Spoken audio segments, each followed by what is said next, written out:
Hi, and welcome to another LRCC Soundbite. How do you get on with someone who you would describe as hypocritical? Someone who really embodies that saying, do as I say, not as I do.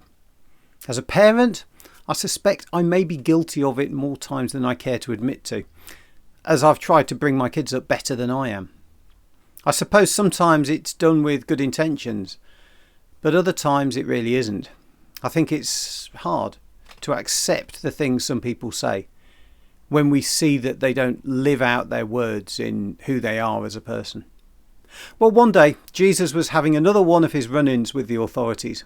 Some of the Jewish leaders at the time had come and started accusing some of Jesus' disciples of not following all of the Jewish laws, particularly the ones about washing your hands before eating. Now, whilst all of Jesus' disciples were Jews, they all came from different backgrounds. Several of them were fishermen. And I can believe that if you're out in a boat for 12 hours trying to catch fish, I'm really not surprised that some of them might not be in the habit of always going through the full ceremonial hand washing. They worked in an environment that really didn't lend itself to it.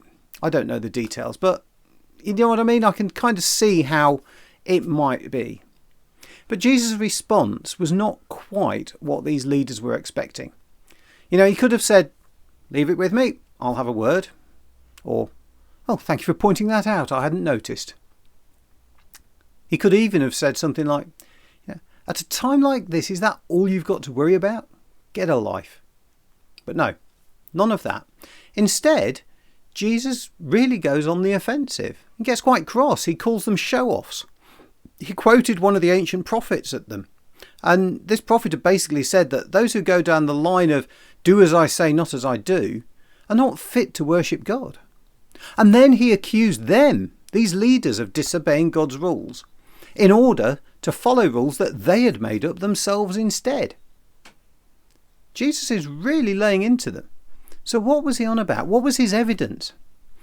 Well, Jesus started quoting to them how they twisted the law to their own ends. How they would tell people that it was okay not to help people who needed it if there were other loopholes that they could use to argue made it okay. Things like, it's the Sabbath, so you can't do something that helps someone else because that counts as work. Jesus told them that they were not just missing the point of the Jewish laws, but they were deliberately teaching people to go against the intention of the laws. They were ignoring the spirit of the law and defining their own version of the letter of the law. And I can't argue with him. I get it. You know, the purpose of rules is to help us live safely and in harmony with each other. There's a rule that says I need to drive on the left-hand side of the road. It's a good rule. It means that I don't crash into cars coming the other way. But there are times when the right thing to do is ignore that rule. If I'm driving along and a child runs off the pavement into the road, I will absolutely use the right-hand side of the road as I swerve to avoid them. No one would agree that I need to stay on the left and drive into a child because I shouldn't go on the right-hand side. So it's good to think about the rules we live by because they say something about the values we hold.